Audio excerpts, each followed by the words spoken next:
Está começando o Ânima Podcast, o podcast mais católico desse Brasil. Eu sou Kenny, estou aqui com... Bertaldinho, tudo bem, gente?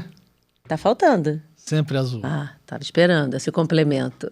Para o nosso bate-papo de hoje, nós vamos falar um assunto muito interessante, que é entender o que aconteceu com Jesus através de um estudo feito pelo Santo Sudário. E para isso nós convidamos a médica, doutora Vera Toches. Bem-vindo, Vera. Obrigada pelo convite. Estou muito feliz de estar aqui e de estar podendo falar desse homem que está estampado no Santo Sudário. Maravilha. Antes da gente começar a nossa conversa, atenção, importantíssimo. Bertaldinho, mostre sua placa. Inscreva-se no canal. Isto é fundamental, meu povo. Qual a importância de você se inscrever no canal? É você dizer para o YouTube, eu gosto, eu maratono o Ânima, eu assisto os episódios, eu encaminho para os meus amigos, então não é besteira, não é, só a minha inscrição vai fazer diferença? Vai. Então, a mãozinha chegando do nada aqui. Inscreva-se no canal, tá bem? Não esqueça de dar o like, fazer tudo aquilo que é importante. Agora, a mão abana também faz tudo. E o segundo ponto importantíssimo é falarmos da Loja Ânima. A Loja Ânima, ela está nova, vou até ler aqui no papelzinho para não perder os descontos, hein? Nós estamos com um cupom nesse mês todo de agosto, de 10% de desconto. Presta atenção nisso, hein? 10% de desconto. E o cupom chama Novo Ânima. Então, só escrever Novo Ânima, 10% de desconto. Aí você fala assim, que lindo, mas eu vou pagar com Pix isso aqui que eu vou comprar. Você ganha mais, além dos 10%, mais 5% de desconto, ou seja, 15% de desconto. Então, gente, não perca essa promoção. O que nós temos na Loja Ânima? Terços, vários terços. Eu gosto imensamente desse azul aqui. Esse aqui é de Nossa Senhora de Fátima. É um azul tão suave, tão lindo. Gosto muito dele. Tem vários outros. Tem de Padre Pio, tem de Nossa Senhora de Lourdes, enfim. Nossa Senhora das Graças. Temos junto essa orações diárias, um devocional de bolsa, que é super facinho de levar, com várias orações. Então, vale super a pena. Imagens, livros, Bíblias, Catecismo da Igreja Católica, medalha de Nossa Senhora, pulseira do Amém, assim, é tanta coisa maravilhosa. Temos também o nosso livro Fátima, contando toda a história de Nossa Senhora de Fátima, o que ela pediu para colocarmos em prática. Nossa Senhora apareceu em 1917, mas a mensagem é super atual e precisamos colocar em prática. Para colocar em prática, precisamos aprender. Então, lojaanimoficial.com.br. Esse aqui é presente da Vera. Oi, querida, muito obrigada. Caiu aí. Caiu o quê? O que eu deixei cair? Do lado de lá. O lencinho. Então, gente, deixa eu agora apresentar para vocês oficialmente a doutora Vera Toches. Ela é médica nefrologista. Ela tem mestrado em nefrologia e doutorado em fisiologia renal. Ou seja, a doutora Vera estudou bastante. Especialista em estudos sindônicos. Sindônicos. Vai até explicar o que pra gente, o que são os estudos sindônicos. Pelo Ateneu Pontifício Regina Apostolorum, que fica em Roma, que estuda o Santo Sudário há mais de 10 anos. Você estuda o Santo Sudário há mais de 10 anos? Desde 2012. Caramba. Então, peraí, só para entender, o que é especialista em estudos sindônicos? Síndone é lençol em italiano. Então, sindonologia é o estudo da síndone ou estudo do Santo Sudário. Então, estudos sindônicos são estudos do Santo Sudário. Interessante. Síndone, nós temos o shroud, né, em inglês, tem síndone em italiano, que é o nome mais utilizado, tem sábana, que é em espanhol. Então, são esses três nomes que se referem assim, mais pontualmente com relação ao sudário. Aqui no Brasil, quer dizer, na língua portuguesa, é sudário. Sudário. E o que levou a médica com mestrado em nefrologia, doutorado em fisiologia renal, estudar o Santo Sudário? Bom, isso aí é uma história que, primeiro que a maior parte, vamos dizer assim, dos estudos do Santo Sudário, eles são exatamente feitos por médicos.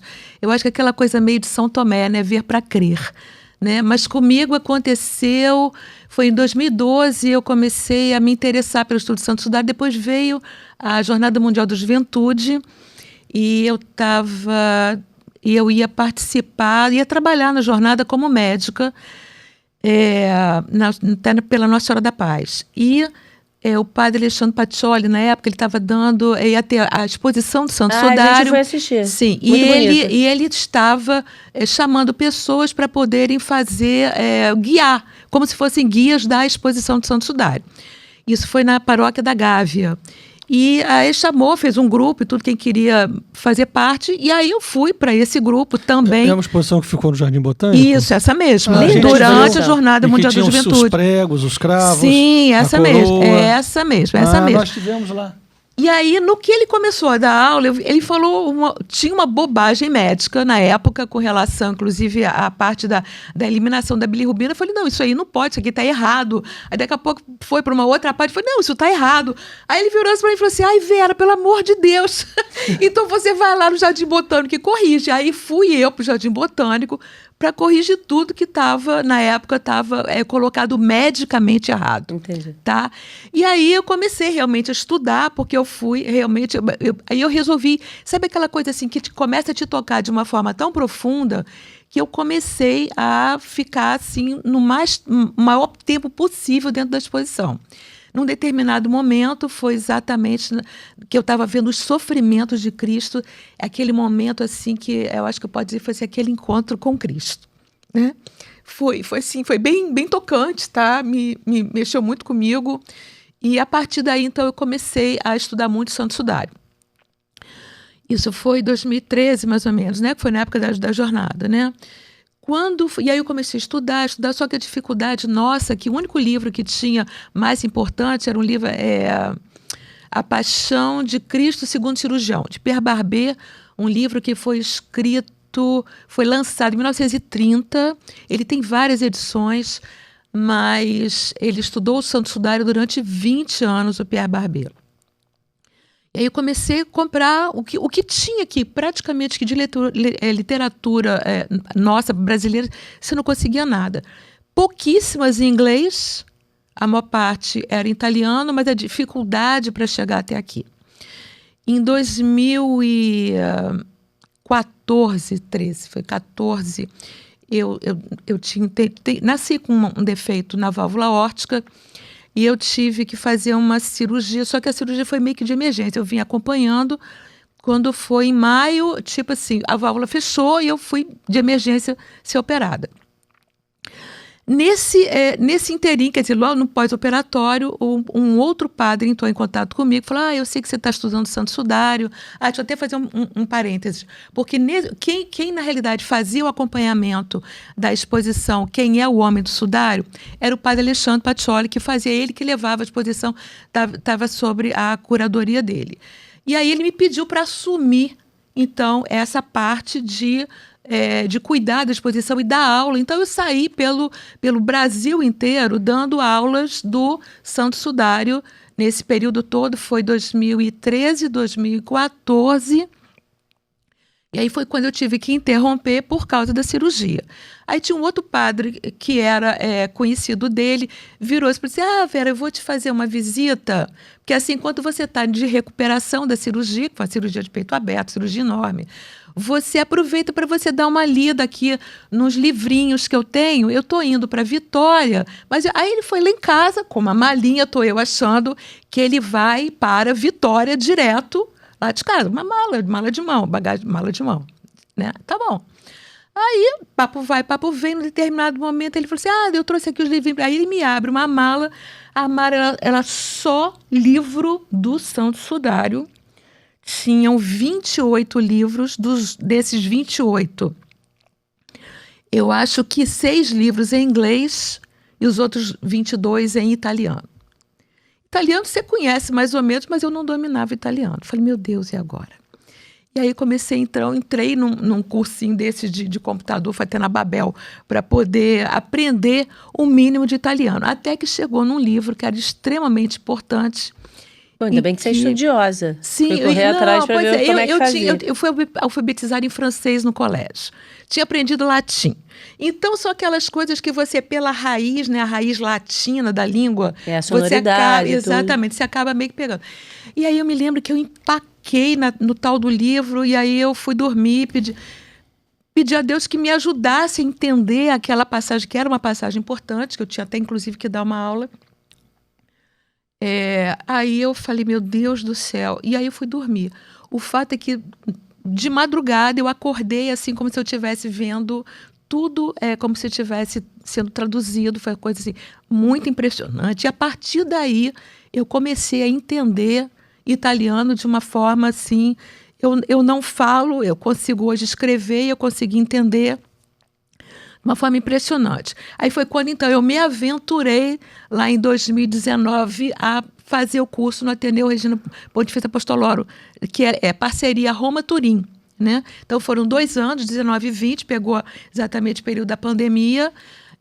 As aulas eram em italiano, se você quisesse a tradução, mas eu já estava entendendo bem. Então foi quando eu comecei a fazer, foram 2 anos de curso. Ele tem um nível de mestrado, porque a cada curso que você faz, eu tinha que preparar uma tese, né, para poder ser apresentada ao grupo de Turim e Roma. Ou seja, um estudo bastante sério. Foi. Então foram 2 anos, inclusive eu tive uma aula, um curso que eu adorei, foi de aula de arqueologia judaica. E foi assim, maravilhosa. E no final teve realmente uma tesina finale, né? Então, além de todos os trabalhos que eu tinha apresentado, eu ainda tive que apresentar uma tese final realmente para poder receber o diploma do Santo Sudário. Então, agora, dizem que, assim, tem os céticos que falam que o Santo Sudário, que a gente vai ouvindo, né? Ouve daqui, ouve dali.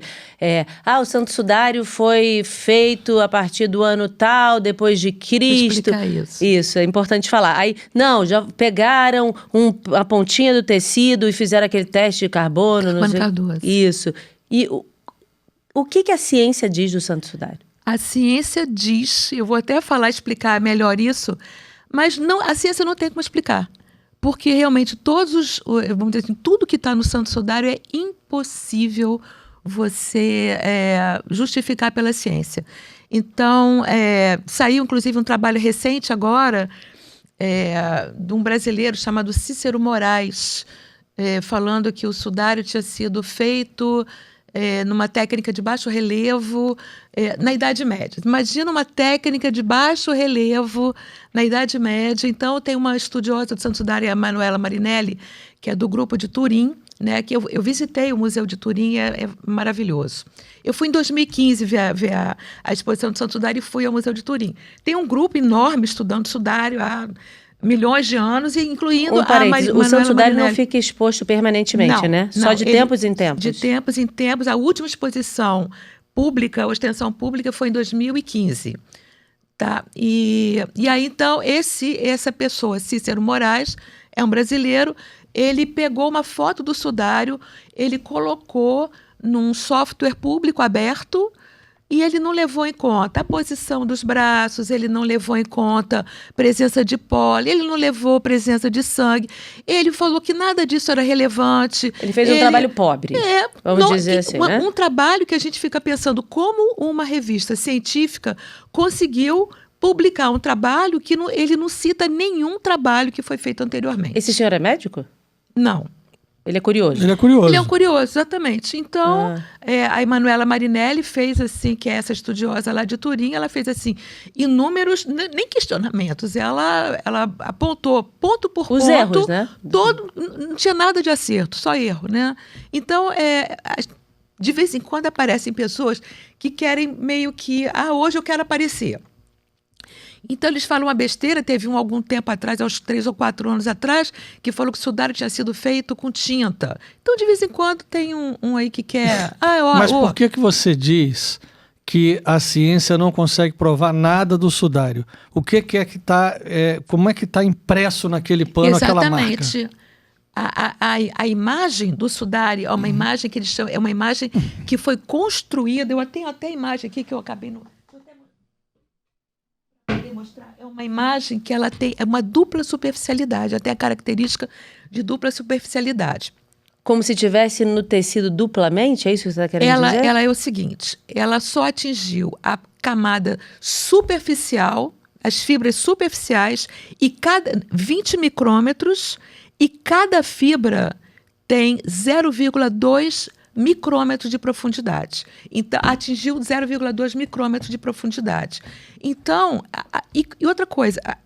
É como se tivesse sido impresso, só que na foi época... impresso... Vamos dizer que se tivesse surgido na Idade Média, não existia impressora, gente. Não então, existia... Não, e imprimir. Sim, e Pois outra é. coisa, que radiação foi essa que não queimou o tecido? Se puder botar aqui, eu acho que ele... Esse é o quê? Essa aqui é a imagem correspondente ao nariz, em que você vê essa imagem... Essa imagem tem também no... Não, pois é, essa eu acabei essa não não tá. botando. Então, eu tinha falado... Essa imagem, ela corresponde ao quê? Ao nariz? Essa imagem corresponde ao nariz. Não, peraí, pra cá. Aí. Mas não vai dar para ver daí. Não dá pra ver direito. Mas, na verdade, até pra mim é difícil de entender. Você vê que tem umas fibras... São as fibras. Ah, saiu. Sem querer. Oh, meu Deus. Tem umas fibras mais ali para o meio que você vê que elas estão mais escuras. Estou vendo aqui. Então, essas fibras, elas pertencem à imagem. Então, foi a camada superficial do sudário que foi atingida em 20 micrômetros. Como se tivesse dado uma pincelada, vamos exatamente. dizer assim. E cada fibra, 0,2 micrômetros de profundidade. Isso ninguém consegue explicar. Tá? Então, isso ninguém consegue explicar como. Não existe também como você explicar... ao longo, eu vou mostrar essas fotos, se a gente pudesse até ver, mas em nada a ciência conseguiu explicar. E que tipo de tinta seria aquela? Então, não é tinta. Foi a radiação emanada durante a ressurreição, no momento da ressurreição. E que foi vamos dizer assim... É a força da ressurreição. Então, é a força da ressurreição. Foi a força... E você vê que é uma força estranha que não queimou o lençol. Porque se fosse qualquer tipo de radiação, teria queimado o lençol. Ela não queima o lençol, mas ela imprime a imagem no lençol. Eu sempre imagino... a imagem, ela está superior às marcas de sangue. Então, você tem o sangue e você tem a imagem.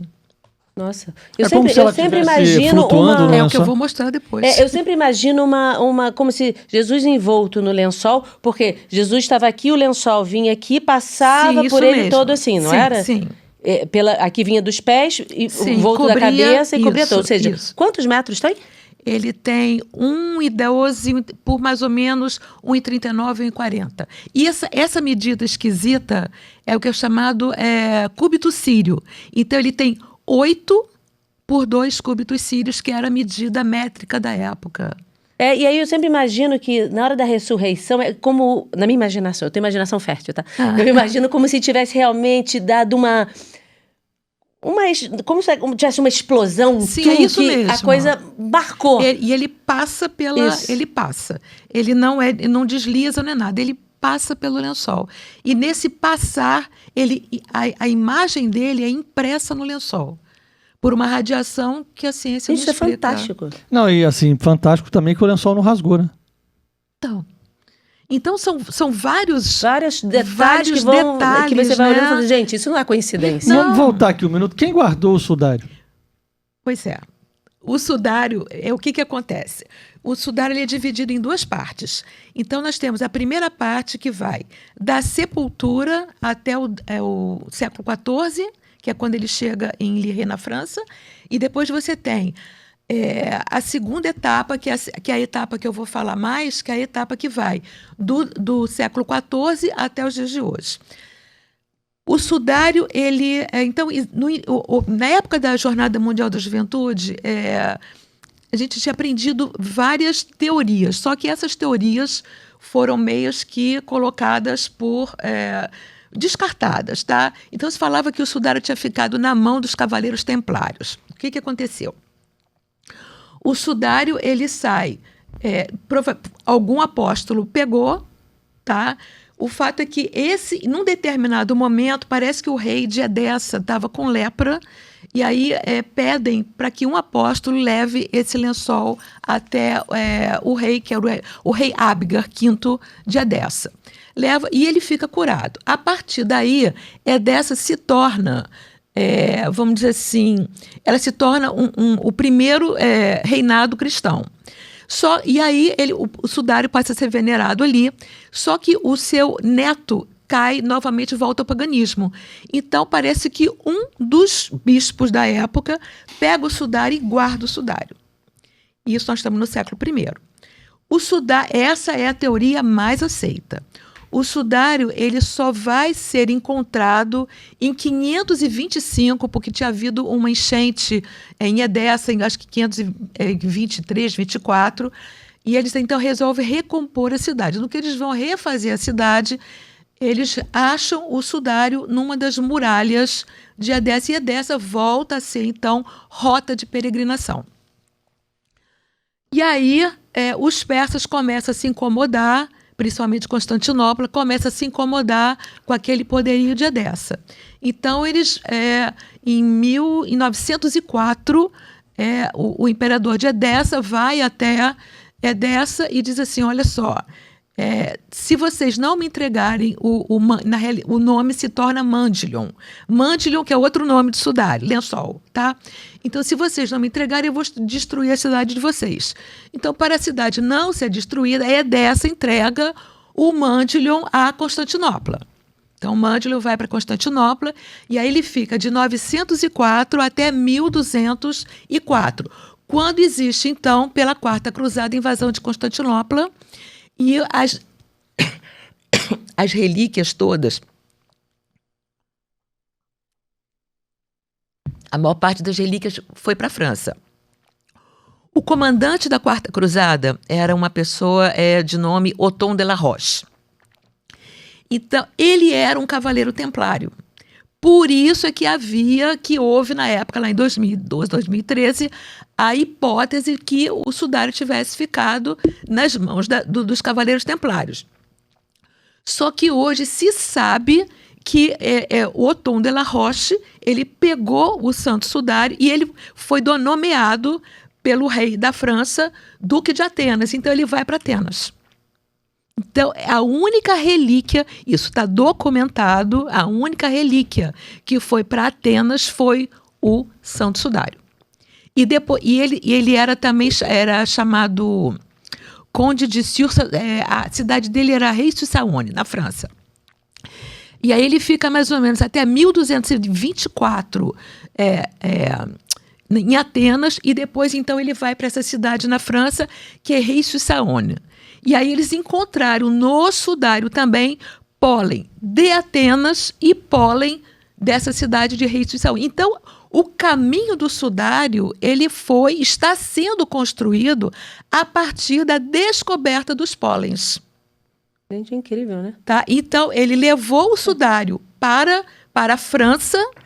Aí o sudário ele era passado como se fosse direito de família, hereditário. Então ele ia passando de família para família, até que chegou na família do Godofredo de Charny. E aí então é quando ele aparece na França em 1523, agora eu esqueci a data certinha.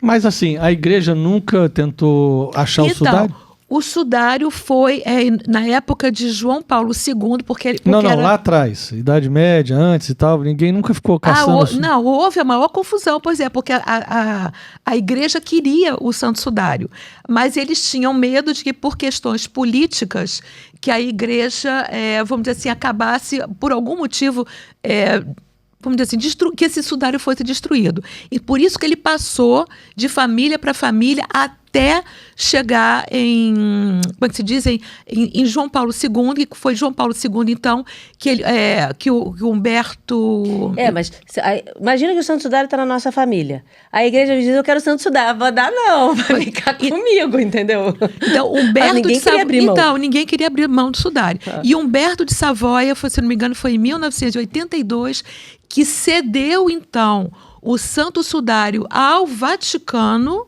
mas sob a guarda do arcebispo de Turim. Ele chegou em Turim em 1578, que o sudário chegou a Turim, inclusive a igreja foi construída, tem uma capela, que é a Capela Guarino Guarini, que foi construída para para ficar com o Santo Sudário. Mas ele só passou a igreja ao Vaticano sob o papado de João Paulo II em 1982, quando Humberto de Savoia, então, ele doa o sudário à igreja. Até lá era Humberto, hein? Como se diz, era propriedade privada. Inclusive, o sudário, ele era, vamos dizer assim, ele era exposto, quando as pessoas se casavam, ele era exposto publicamente. Por isso é que tem essa foto que eu vou mostrar. Por isso que fica muito difícil para você poder, no momento atual, você poder fazer o DNA. Porque ele era exposto, literalmente, as pessoas pegavam o sudário de ponta a ponta. Enrolava no sudário, no mínimo, né? Peraí, gente, vou me enrolar no sudário. Então, é mais impressionante que em 2000 anos não se desfez, não rasgou. Exatamente. Não apodreceu. Exatamente. Não, né? Ele sofreu 3 incêndios. Na realidade, o primeiro foi anterior a 1192, depois ele teve esse incêndio que foi mais importante, foi o de 1532, que ele estava na capela de Chambéry, na França. Ele era guardado numa urna de prata. Ele era dobrado, que a gente chama de tetradiplon, dobrado em 4, depois em 4 novamente, com a face sempre voltada para cima, que era para quando ele fosse exposto à veneração, as pessoas podiam olhar para o sudário e venerar o sudário. E aí a capela pegou fogo, queimou o sudário, é por isso que a gente vê simetricamente os 8 buracos do Santo Sudário. Tá? Aquelas partes mais escuras. Isso, não são buracos mesmo. Pegar, né? Porque senão... São buracos. E aí ele tem mancha de água também, por conta da tentativa de apagar o incêndio de 1532. Depois ele sofreu um outro incêndio, que foi o terceiro incêndio, em 1997. Ele já estava na capela Guarino Guarini, em Turim, agora, em 1997. A capela pegou fogo, só que conseguiram pegar a urna, e aí ele não sofreu nada que eles conseguiram pegar. Por que o Santo Sudário não fica exposto permanentemente? Para evitar deterioração, inclusive de luz. Hoje ele fica guardado em condições assim de temperatura, pressão, para evitar a sua deterioração. E também evitar algum tipo de vandalismo, né? Sem dúvida. Imagino. Por isso que ele não é exposto. Eu fui em 2015 para ver o aparato policial realmente gigantesco. Você não tinha como chegar próximo do sudário, tá? Você ficava longe para poder venerar o sudário, tudo, né? Sabe? Então por isso que ele não fica exposto publicamente.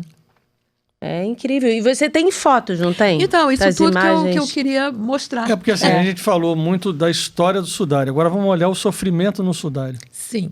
Nós vamos ver a história primeiro. Depois é que a gente vai...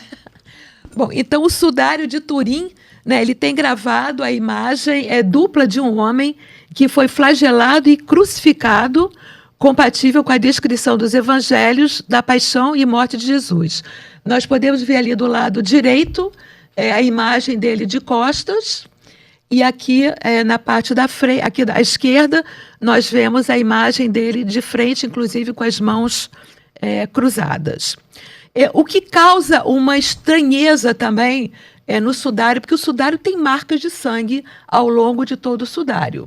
E nós sabemos que, pela tradição judaica, o sangue traz a maldição, o sangue torna a pessoa impura, o contato com o sangue torna a pessoa impura, né? Então, o que fez, né, o sudário ser guardado durante 2025 anos, né, vamos dizer assim, sendo um lençol que traria impureza, né? Então, provavelmente, com certeza, as pessoas que guardaram esse lençol sabiam da importância desse lençol e do homem que tinha sido envolvido nesse lençol. Como eu já tinha falado para vocês ali, né? Então, é a saída deles de Jerusalém, passando para Edessa, depois ele vai para Constantinopla. Então, existe um hiato, né? De Constantinopla até o aparecimento dele em Lille, na França, 1353, corrigindo a data que eu tinha falado. Que é esse período que está sendo montado agora através dessas descobertas, inclusive essa que eu falei, do Othon de la Roche, quando ele foi para Reis-Saône, tem guardado, inclusive, a urna que ele trasladou o sudário de Atenas para Reis-Saône, que era o seu castelo, está guardado. E foram encontrados pólens, o mesmo pólen de Atenas, o mesmo pólen em Reis-Saône foi encontrado no sudário. Então, ele passou por ali. Então, essa passagem do sudário, esse estudo dos pólens que está mostrando e determinando o caminho. Depois ele saiu de Liré para Chambéry, na França, e de Chambéry, então, ele vai para Turim, em 1578. Em 1578, estava havendo uma peste, uma doença, tipo a Covid nossa aqui, na época, em Milão. Então, o arcebispo, na época, ele pede, então, que o sudário vá, que ele pudesse, aí ele conseguiu a graça, e ele pede, então, que ele queria ir até Chambéry, na França, para poder venerar o sudário.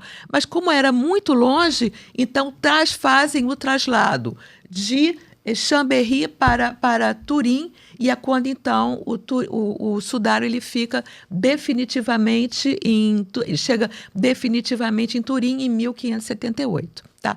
E os estudos do sudário começam, na realidade. Bom, primeiro vou mostrar o sudário, né? O sudário, então, ele tem entre 4,39 e 4,42, e ele tem 1,10 por 1,12, mais ou menos, de largura. Como eu falei, já tinha falado anteriormente, corresponde a 8 por 2 cúbitos sírios, que era a medida da época. E em termos atuais é 4,40 m, né? 4,42. Essa diferença é exatamente porque ele foi muito pegado ao longo dos séculos. Ele, em 1534, ele foi cerzido por causa das marcas de incêndio. Então, tudo isso foi mudando um pouquinho a medida correta, tá? Mas, em termos de medida, é 8 por 2 cúbitos sírios, ou mais ou menos 4,40 por 1,10, 1,11, tá? A trama do sudário é uma trama em Z, que é chamada trama em espinha de peixe, que vocês podem ver, observar, parece realmente uma espinha de peixe, e era uma trama que era muito difícil de ser feita, era muito cara de ser feita essa trama. E ela era constituída para poder dar mais sustentação ao que ele seria proposto. Como se fosse um tecido mais firme, com mais resistência. Exatamente. E aqui, pelos estudos arqueológicos, isso que eu achei assim muito, muito interessante, muito bonito de ver, que a gente sabe, pela leitura dos evangelhos, que José de Arimateia foi pedir o corpo de Jesus a Pilatos. Muito bem. E aí o corpo foi descido da cruz e eles envolveram, então, esse corpo. Só que esse tecido do sudário é um tecido muito caro, extremamente caro, e que não era um tecido que se achava com facilidade. Também não daria tempo para se mandar fazer um lençol às pressas para poder retirar, para poder envolver o corpo. Então, o que se acha hoje é que junto de Arimateia estava Nicodemos. Então, e Nicodemos era um membro do Sinédrio. Então, o que se sabe hoje pelos estudos arqueológicos é que enquanto José de Arimateia foi falar com Pilatos para pedir o corpo, Nicodemos teria ido ao templo pegar esse lençol que era utilizado nas manhãs de Yom Kippur. Interessante. Pois é, eu achei isso assim, quando eu estudei, eu falei, meu Deus, e aí entrei em contato, inclusive, com a professora que tinha me dado a aula, que é a Ada Grossi, que é dos estudos arqueológicos, e ela falou que é a possibilidade mais correta, porque é um tecido extremamente caro e extremamente raro, que não se acha em qualquer lugar, né? Então, isso é uma outra coisa que a ciência também não fica difícil para explicar. Então, nós temos aqui, então, as marcas de incêndio, que eu falei que são aquelas 8 marcas maiores, porque ele ficava dobrado em 4, né?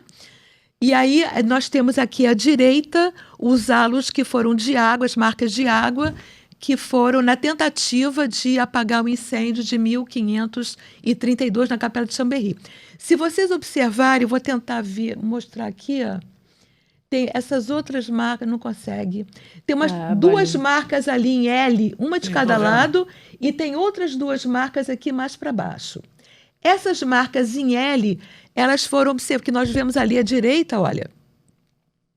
São 4 marcas em L do incêndio anterior a 1532, porque existe um documento chamado Manuscrito Prey, que está em Budapeste, que data de 1192, quando você vê ali mais ou menos como se fosse uma representação do sudário na parte de baixo, tá? E existe também o L, a formação desse L invertido.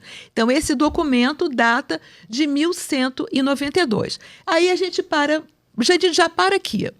Como que o sudário pode ter sido confeccionado na Idade Média se já existe um documento anterior de 1192... Eles eram adivinhos. Que Pois que doideira. Que mostra que já faz essa representação desse L, né? Então, a gente já começa a questionar ali. O sudário, ele tem manchas de sangue ao longo de todo o corpo, ele tem vamos dizer assim, ele tem um porejar difuso de sangue correspondente ao Getsemane, no momento em que ele sua suor e sangue, né? Então, ele tem um porejar difuso e ele tem também as marcas principais de sangue do lado direito, tá? Que foi da lançada, nos braços, de pessoa viva. Ele tem 2 tipos, de pessoa viva e de pessoa morta. Depois eu vou explicar mais ali para frente. Mas o que chama a atenção do sudário, primeiro, o sangue é humano. Eles fizeram tem presença das proteínas de sangue humano, tá? Como albumina e outras. É o sangue do tipo AB, que é um sangue que era comum nos judeus, tá? E o que chama realmente a atenção é o fato do sangue ser vermelho. A gente sabe que o sangue, quando cai na roupa, no primeiro momento ele fica vermelho, né? Vamos pegar uma coisa branca ou clara. Depois ele fica marrom e depois ele vai ficando preto ao longo do tempo. Só que o sangue do sudário, ele é vermelho e ele permanece vermelho até hoje. Lógico que atualmente é um vermelho mais esmaecido, mas isso significa que houve uma liberação muito grande de bilirrubina, que é exatamente o que confere a coloração em excesso, né? A bilirrubina em excesso, ela acaba dando essa coloração avermelhada. E nós observamos... Só um detalhe que eu estou vendo ali. O prego saiu pelo calcanhar? Nunca tinha parado para imaginar isso. Sempre a gente imagina pela frente. Mas não. Ele passa porque ele ficou preso na cruz. Sim, Esse sangue é o sangue de pessoa morta. Porque ele tem 2 características. Você tem o sangue da pessoa viva, que aí você vai encontrar na cabeça, no corpo, que é a área da flagelação, e nas mãos. Enquanto ele estava vivo, ficou aquele sangue escorrido que imprimiu ali, entendi. E você tem o de pessoa morta, quer dizer, após a morte, que é o sangue da lançada e é o sangue do pé. Porque na hora que ele transfixou o pé, o pé direito fica na cruz e o pé esquerdo sobre. Ele foi crucificado apenas com um prego, foi encontrado mas o osso de uma pessoa que foi crucificada naquela mesma época, chamada Yehohanan. Eles encontraram esse osso o prego tem mais ou menos em torno de 11,5 centímetros. E ele foi exatamente contemporâneo de Cristo na época. Então, e pela posição dos pés, se vê que ele ficou com o pé direito na cruz e o pé esquerdo sobreposto. Então, outra coisa que eu já tinha falado também, as manchas de sangue, elas são anteriores à formação de imagem. Então, você tem o sangue, que marcou o lençol. Ou seja, o lençol encostou primeiro, pegou o sangue. Exatamente, e a imagem na hora da explosão, provavelmente da ressurreição. Constituída de 2 tipos de sangue, eles podem falar também que são 3 tipos de sangue, porque as áreas próximas da queimadura, eles também têm uma característica mais ressequida por causa da queimadura. Mas aqui, para poder explicar melhor... A queimadura, desculpa, agora eu não entendi. Do incêndio de 1532. Entendi. E um outro fator também bastante interessante é o fato da coagulação ela ser interrompida num período anterior a 40 horas. Então, o processo de coagulação, ele começa, mas de repente ele termina. De todas as feridas, né? Então ele está ferido, o processo começa, você tem a formação do coágulo, depois você tem o processo da dissolução do coágulo, que ele tem um tempo maior, só que eles encontraram diversos estágios de coagulação, e esse processo ele termina em 40 horas, quer dizer, num período anterior a 40 horas, e que a ciência não explica. Por que parou? Por que não continuou esse processo de coagulação? Então, alguma coisa aconteceu após essas 40 horas que interromperam a formação do processo de coágulo, tá? Aqui possivelmente a ressurreição. Então, exatamente. Aqui embaixo tem uma fibrila com os traços de sangue, que a gente pode identificar bem ali a cor, inclusive, do sangue, que é bem vermelha. Aqui que eu coloquei. Essa era a forma que o Santo Sudário ele era exposto. Então as pessoas... Eu falei lá, todo mundo pegando, todo mundo se enrolando. Todo mundo... Exato, mas era isso. Aí você vai fazer DNA. Atualmente não tem como você, pegar no momento... Ainda não tem, daqui a pouco vai ter. Tá? Daqui a pouco, com a ciência, a gente vai conseguir. Mas não tem como. Então eu pergunto, mas por que a pessoa não tira mais um pedacinho? Não adianta pegar mais um pedacinho, porque ele está, vamos dizer assim, contaminado, está muito contaminado por causa disso. Tá? Então, era assim que ele era exposto. Todo mundo pegava, se enrolava. Eu falei, mas vai dizer que se você não tivesse... Eu era a primeira a fazer assim. Peraí que eu vou me abraçar no Santo Sudário. E existem documentos que dizem que quando ele estava em Constantinopla, numa igreja, toda sexta-feira, ele era exposto à veneração. E as pessoas... Ele era exposto...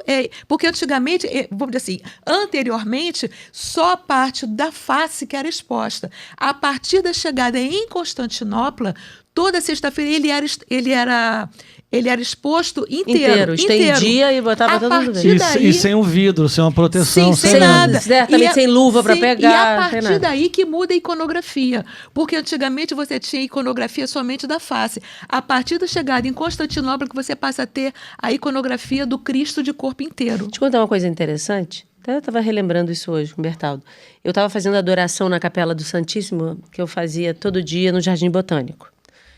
Das irmãzinhas carmelitas, serva dos pobres. Todo dia lá ficava fazendo adoração. Aí um dia eu estava lá, a irmã precisou sair, falou, você vai ficar aqui? Eu falei, vou. E fiquei sozinha, eu e o Senhor lá exposto, e eu fazendo adoração. Aí lá pelas tantas eu olho para o Santíssimo e falo, Senhor, eu queria tanto saber como é que era o seu rosto, queria tanto, te ver. Como eu falei, eu sou uma pessoa muito imaginativa. E fiquei olhando para o Senhor ali exposto no ostensorio e falei, queria tanto ver como era o seu rosto, como é que você era, Jesus? E olhando para ele, tentando imaginar. Aí eu senti no meu coração forte assim, você quer saber como é que eu sou? Aí eu falei assim, quero. Ele falou assim, então olha pro lado. Aí eu estava abaixada assim, aí eu fiz assim, quando eu fiz assim pro lado, na parede, tinha... uma foto. Eu nunca tinha reparado. Sabe quando você entra, eu tô olhando pro Senhor, uma imagem do rosto do Santo Sudário. Quando eles dão aquela escurecida para você ver mais os traços. Aí eu fiquei olhando e eu fiquei tão impressionada porque eu senti aquilo tão forte no meu coração que o Santíssimo estava aqui e eu fiquei assim, ó. Aí eu, Senhor, o Senhor era assim. Aí eu falei, então é verdade, o Sudário é verdade. Aí eu comigo mesmo, porque aquilo foi uma coisa que foi no meu coração, diante do Senhor. Depois eu falei assim, gente, o Sudário é verdade, o Senhor era assim. E eu não conseguia nem olhar mais pra frente, eu ficava assim, ó, olhando pro lado. Ih, gente, quase caiu aqui. Ainda bem que não caiu, né? Ele ficou emocionado com a história de Sudário. E aí eu olhando pro Senhor, eu falei assim, Senhor, que coisa. Então assim, pra mim tem um significado tão importante, então, ainda mais porque foi revelado em oração. Então no final você vai ver toda a resposta do que você acabou de falar. Ai, olha só, que lindo. Lá tem um mosteiro em Roseira da Sagrada Face, não sei se você já foi lá. Não. Do Monsenhor Balieiro, ele que fundou. Ele pintou também o rosto de Jesus para uma procissão, se não me falha a memória, da Semana Santa. Só que pelo lado que ele desenhou, ficou horroroso. Ficou muito, assim, não era um desenho muito legal. Ficou mal pintado. Mal pintado. Só que quando você vira, ele é perfeito. E quando você bota uma luz nele, o que você vê do lado de cá é uma tinta vermelha como sangue. Nossa, Tá lá para qualquer um ver. nossa. Qual é o Aqui, nome da cidade? Roseira, ao lado de Aparecida. Nossa, caramba. Aqui. Com isso não. Muito Interessante, interessante Vale a isso. pena visitar. É muito interessante. Nossa. Mas vamos lá, vamos Então seguir. vamos. Os estudos do Santo Sudário começaram a partir daqui que foi o boom do estudo do sudário. Foi em 1890, porque até então ele era exposto, né, exposto à veneração. A partir de 1898, com a descoberta o início da fotografia, foi quando começaram os estudos. Mas você tem, antes desse período, você tem relato do sudário exposto e dos milagres? Imagino que deve ter Não, tem. centenas, Bom, milhares. começa com o rei leproso. Então, rei Ábiga... Na época não falava hanseníase, era lepra, né? Não, Então, rei Ábiga tem... Pois é. Tem. Tem, inclusive, que, vamos dizer assim, que é aquele... Foi nome, eu não me lembro o nome da cidade agora, esqueci o nome da cidade. Mas uma senhora que duvidava do rosto, que duvidava que, vamos dizer assim, que Jesus tivesse existido. E aí, um dia, ela, em orações, ela pede que ela queria saber se Cristo estava... Se era verdade. E aí parece que ela tinha deixado um guardanapo, um pano, alguma coisa assim. E aí, quando ela volta, ela foi fazer quando ela volta, ela vê exatamente estampado o rosto do sudário. Esse é um dos lenços que a gente tem, o chamado lenço de Verônica, que não é Verônica. Verônica, na realidade, é verdadeiro ícone. Então, esse lenço que se chama de Verônica é o lenço que se atribui ao momento em que ele está indo para o Calvário e que colocam o rosto... Para enxugar o suor. Enxugar o suor. Então, existe esse lenço dessa senhora, que eu esqueci o nome da cidade agora. Existe um outro também que ele chamava Mande-lhe um dia dessa, em que ele imprime. Então, ele imprimiu várias vezes o rosto dele. Um está no Vaticano, e que esse do Vaticano, ele me parece que é esse que foi da procissão. Esse dessa senhora pode ser, inclusive, o lenço de Manopelo, tá? Que está em Manopelo. Tá? Então, ele imprimiu, agora, relato tem do Monsieur Balieiro aí, então são casos assim, sim, né? Pois mas assim, de cura, tem isso que você falou, dia dessa, mas assim, eu não me lembro, assim, de cura, não. Até porque é complicado se você colocar, porque vai virar uma rota de peregrinação total. Existem, mas, assim, não documentados, né? Claro. Tá? Bom, então, em 1898, estava começando a fotografia... E eles chamaram várias pessoas, então, para saber quem ia, então, fotografar o Santo Sudário. As bodas de Vitória Emanuel III, então ele ia expor o sudário para comemorar as bodas dele. Imagina. Então, eram 400 anos de Turim, do Duomo de Turim, e as bodas de Vitória Emanuel III. Então, o Secondo Pia, que era o advogado, ganhou essa concessão para fotografar o Santo Sudário. E aí, então, ele vai fotografar. A primeira fotografia que ele tira foi antes dos portões abrirem, em 25 de maio de 1898. Ele tira a fotografia, os portões se abrem e ele vai revelar. Na hora que ele vai revelar a foto, então... essa foto que estava na capela. Eu sei. Essa foto estava na capela. E aí ele encontra, então, essa imagem. E aí, então, ele sai correndo, desesperado. Mas fica muito nítido, né? E aí o que ele observa? Que o sudário, na realidade, no negativo, é que você tem o lado correto.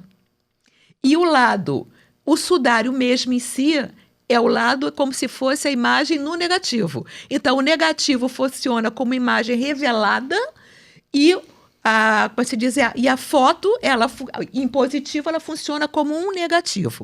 Então, essa foi a primeira propriedade do sudário, que é a propriedade da negatividade.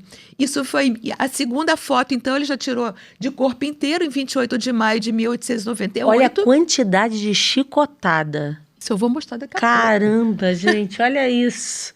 Então, tudo que é branco é sangue, tá? Tudo que é branco ali no corpo é sangue. Tá? Então, o lado correto, ele está sempre no negativo. Em 1977, dois engenheiros da NASA, o Eric Jumper e o Joe Paul Jackson, eles ouviram os relatos dos estudos do sudário. Eu falei lá de Pierre Barbet, que tinha estudado o santo sudário, 20 anos, né? Eles viram um relato de Paul Vignon, isso em 1900 e pouco, acho que 1930, em que Paul Vignon ele fala que o contato mais escuro estava mais próximo do lençol. Então, o Joe Paul Jackson e o Eric Jumper, que eram dois engenheiros da NASA, em 1977, eles pegam uma fotografia do sudário e colocam no VP8, que era um analisador de imagens da NASA, para poder ver a superfície dos planetas. E qual foi a surpresa deles quando eles veem que, na realidade, eles obtiveram uma imagem tridimensional. E essa experiência também foi feita em 1978 na Itália por Giovanni Tamburelli, que ele obteve o mesmo efeito do VP8 da NASA. Gente, é incrível. Então, a segunda propriedade do sudário é a propriedade de tridimensionalidade, que a ciência também não explica. Eles fizeram inúmeros testes com tinta, com tudo. Tem um livro que fala sobre isso, sobre todas as técnicas que foram utilizadas na tentativa de dar esse efeito tridimensional. Nunca ninguém conseguiu repetir o que acontece no santo sudário.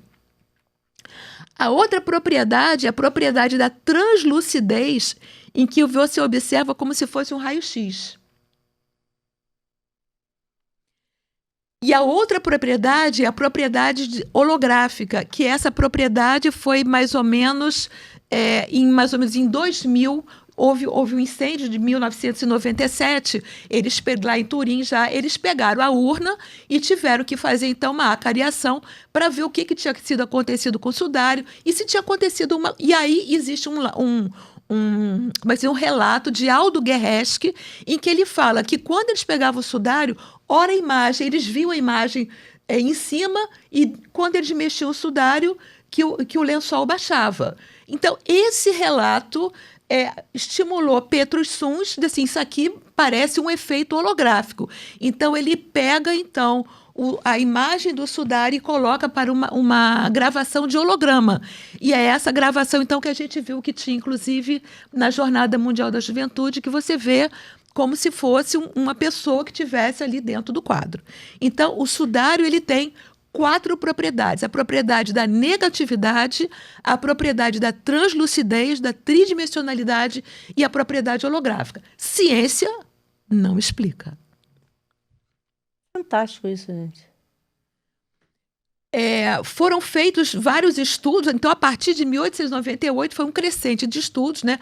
Principalmente a partir de 1970 e poucos, inclusive com o grupo do Sturp, que eu vou falar daqui a pouco. Eles viram que o sudário realmente era um corpo morto, que vocês podem ver que existe uma flexão da cabeça, uma contração das pernas, mostrando que ele estava em rigidez cadavérica. Tá?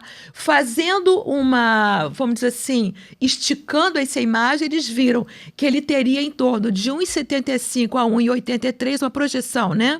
Um peso aproximado de 77 a 80 quilos pela densidade óssea que eles conseguiram ver, e ele realmente era um judeu, porque ele era da raça semítica. O índice tíbio-femoral dos judeus é de 83,6.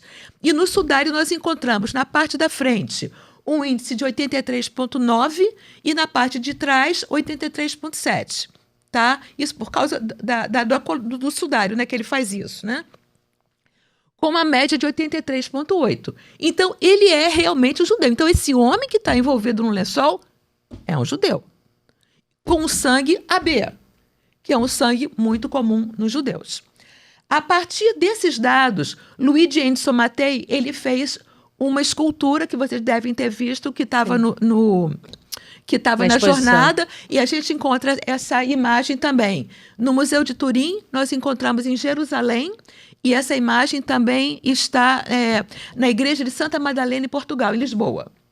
também tem a exposição de Lisboa na igreja de Santa Madalena, essa é fixa, tá? É uma exposição fixa. Interessante. Santa Madalena, em Igreja Lisboa. de Santa Madalena, que está em Lisboa, ela tem exposição fixa do Santo Sudário. Bom, então, em 1978, Eric Jumper e o Joe Paul Jackson, os dois que pegaram a imagem do sudário, que são os dois engenheiros da NASA, resolveram, então, fazer um grupo de pessoas, os melhores profissionais da época, para ver como a imagem tinha sido formada. Porque ninguém sabia, eles sabiam da presença do sangue, mas eles queriam estudar o Santo Sudário. Então, eles foram para Turim, um grupo de 40 pesquisadores, de todas as áreas, inclusive a gente tinha o pessoal da reologia, que fazia o estudo das vicosidades, fotógrafos, criminólogos que fizeram o estudo dos pólens, botânicos, médicos. Então, foi um grupo de 40 pessoas. Uma equipe de 40 pessoas a Turim para poder fazer o estudo do Santo Sudário. Eu tive, falar para não chorar aqui, a honra ou a graça de, agora no estudo que eu fiz, de ter aula com Barry Schwartz. O Barry Schwartz foi o fotógrafo de todas, inclusive as fotografias que eu vou ter aqui, foi ele que fotografou o sudário. E ele é judeu. Então, e ele falou assim, eu não tenho... A aula dele assim, é extremamente emocionante. Ele falou assim, eu sou judeu, continuo judeu, mas eu não tenho dúvida nenhuma que esse lençol pertenceu a Jesus Cristo. Mas assim, nenhum. Ele fala assim, com uma emoção. Ele morreu ano passado, por isso que a gente fica triste, né? Mas ele fez assim, um trabalho belíssimo, né? Então, eles pegaram, fizeram esse grupo, né, dos melhores cientistas que não importava o credo, quer dizer, não eram católicos, não eram... Então, tinham todos os credos, mas eles pegaram... Eles queriam uma análise científica. Análise científica. Então, eu só queria que vocês prestassem atenção nisso. 40 cientistas que ficaram durante 5 dias e 5 noites estudando Santo Sudário sem dormir ou se revisando. No caso do Barry Schwartz, ele ficou 5 dias direto. Ele não parou. Isso que ele relata.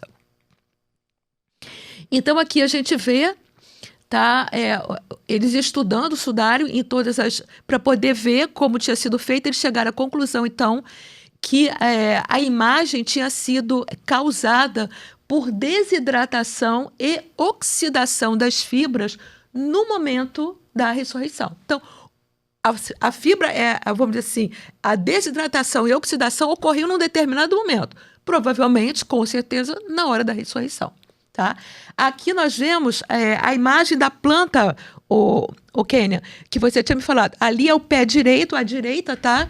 Nós vemos o pé direito e aqui, do lado esquerdo, a fibra com o sangue vermelho correspondente àquela imagem do lado direito da planta do pé. É a mesma imagem.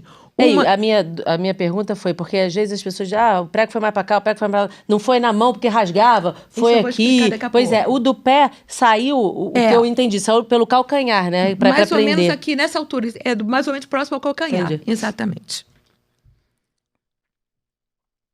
Aqui nós temos a coleta de pólen que foi feita com fita durex. Então, através dessa coleta... Max Frey, ele era um criminólogo suíço. Ele foi chamado, era o melhor criminólogo da época, e ele foi chamado, então, para fazer toda a análise polínica do sudário.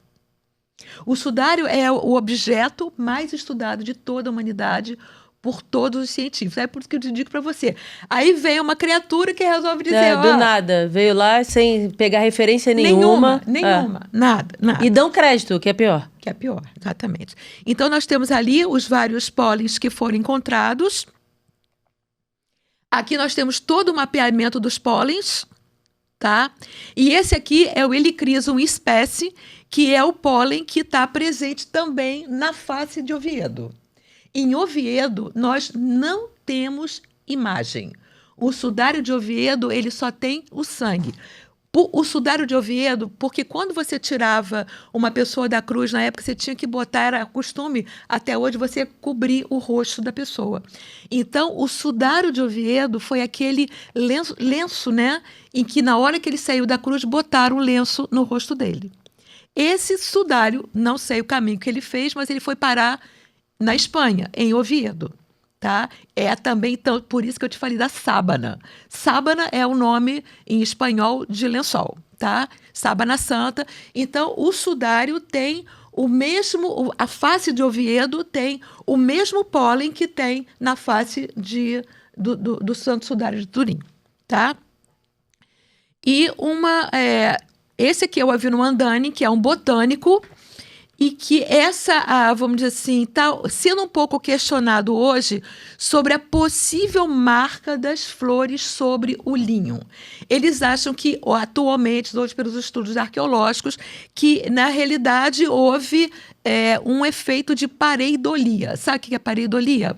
Não. É quando você olha, por exemplo, uma nuvem e diz assim, nossa, é uma imagem de um anjo, parece um elefante. Então, isso é uma sugestão que parece alguma coisa. Então, eles acham que esse efeito da flor sobre o lençol seria mais sobre um efeito de pareidolia. Os pólens não. Os pólens são extremamente verdadeiros. Mas o que chama muito a atenção no caso dos pólens do sudário, aquele Zygophyllum dumoso que está ali à direita, e tem a fotografia dele embaixo, assim como a Gundelia tourneforte, que não tem aqui na foto, mas esses dois foram 2 pólens que foram encontrados na forma de flor. Só que eles são 2 pólens. Na época da Jornada Mundial da Juventude, toda vez que eu parava aqui, eu começava a chorar.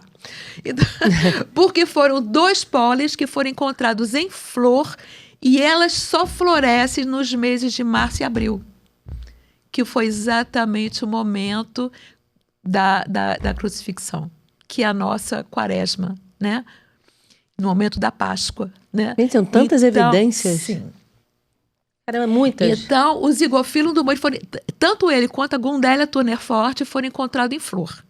Então, se foram encontrados outros pólen, todos os pólenes foram realmente da região de Jerusalém e do Mar Morto, tá? Os principais, e tem outros pólenes, como eu estou dizendo para vocês, que estão sendo descobertos atualmente, que mostram o caminho que o Santo Sudário fez.